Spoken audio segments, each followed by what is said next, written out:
Assalamualaikum warahmatullahi wabarakatuh. Shalom, Om Swastiastu, Namo Buddhaya, Salam Kebajikan, Salam Sejahtera bagi kita semua. Apa kabar mahasiswa dan mahasiswi Universitas Dina Sarana Informatika? Alhamdulillahirabbil alamin. Senang sekali akhirnya kita dapat bertemu kembali di pertemuan 9 tentang bidding, kemudian negosiasi dan sponsor. Pada hari ini, saya Robika Muntaha Miliala sebagai dosen pengampu mata kuliah manajemen. Senang sekali dapat berjumpa dengan Anda semua untuk menyampaikan materi pada pertemuan 9. Baik teman-teman semua, izinkan saya untuk screen materi hari ini.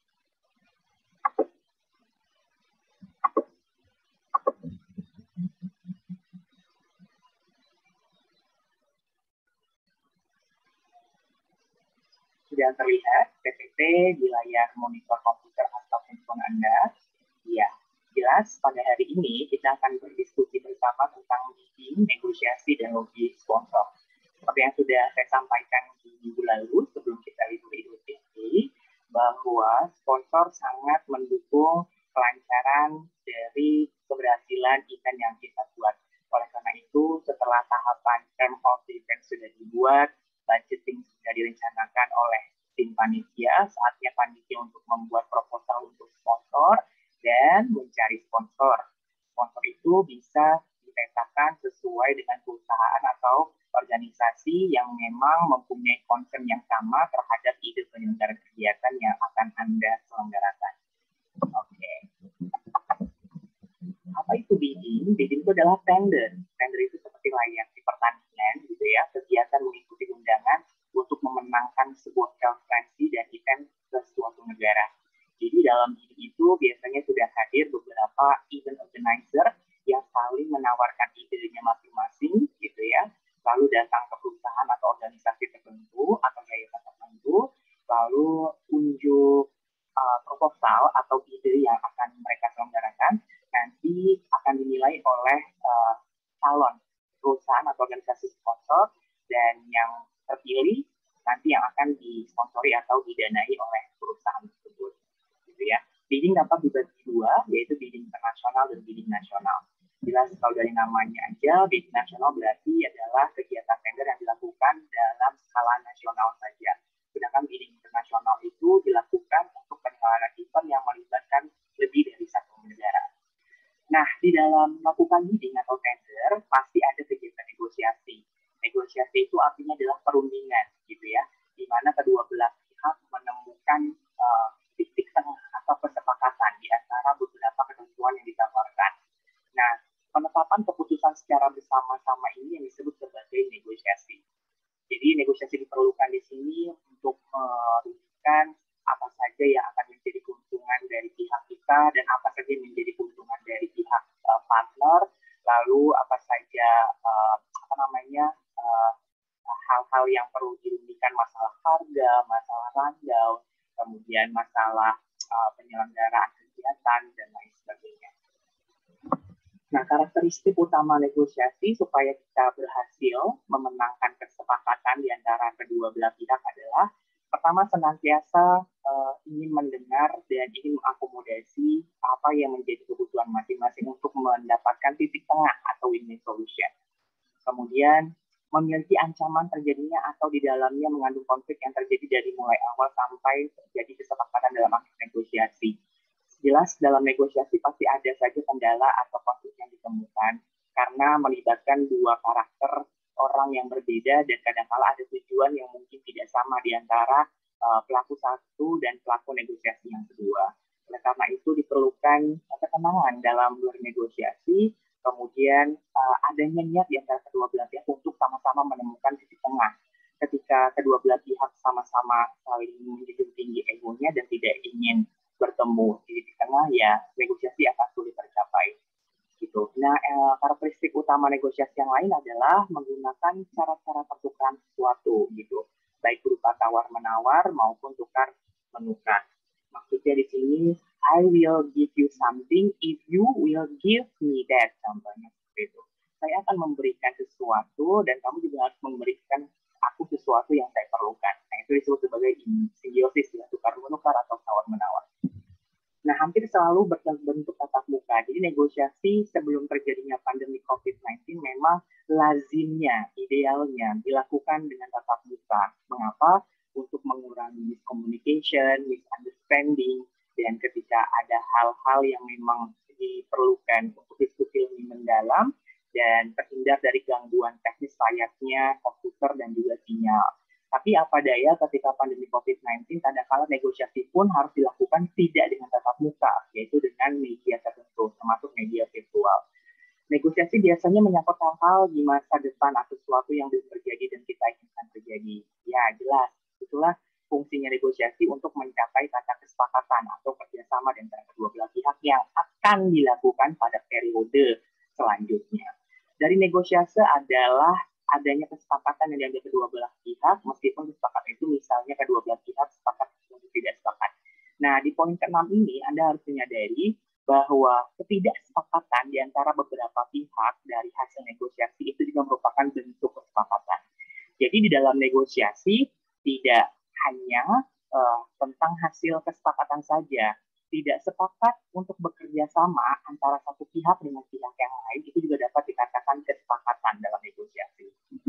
Nah, negosiasi sponsor. Sasaran dari proses negosiasi adalah mencapai kesepakatan saling menguntungkan bagi semua pihak yang terlibat. Idealnya, lazimnya, negosiasi itu dilakukan untuk mencapai kesepakatan. Tapi ingat ada rumusan lain tadi, bahwa kadang-kala tidak sepakat di meja perundingan itu juga merupakan bentuk kesepakatan di antara beberapa pihak yang terlibat dalam proses negosiasi. Nah, dalam mendapatkan sponsor dari perusahaan atau organisasi tertentu, Anda sebagai event organizer juga perlu melakukan negosiasi terhadap calon perusahaan atau organisasi sponsor yang akan mendukung penyelenggaraan kegiatan yang Anda usung.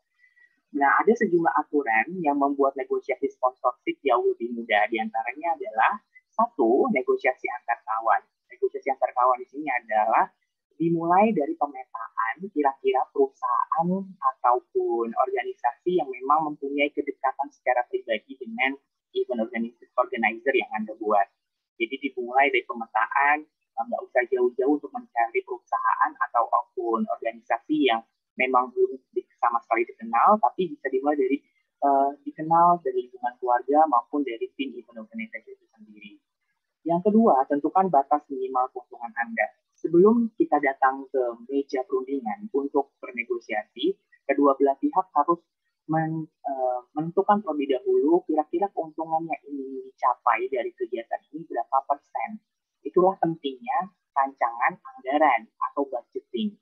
Karena kalau budgeting belum dibuat, bagaimana negosiasi dapat berjalan? Karena kamu sendiri tidak mengetahui batas keuntungan yang saya ingin capai dari penyelenggaraan kegiatan ini berapa persen. Kemudian merahasiakan sesuatu. Maksudnya di sini adalah dalam meja perundingan ada kalanya kamu harus merahasiakan sesuatu yang memang urusan dapur kamu yang sifatnya internal dan tidak boleh diekspos di eksternal. Masalah misalnya ketidakkompakan tim atau mungkin ada beberapa hal yang sebenarnya tidak etis untuk disampaikan kepada kita atau calon sponsor ketika bernegosiasi. Jangan lapar order. Maksudnya di sini adalah usahakan untuk memposisikan diri kamu untuk tidak terlalu materialistis atau terlihat sekali untuk mengaup keuntungan begitu banyak atau sampai lapar order gitu ya. Sana sini mau tangkap semua gitu.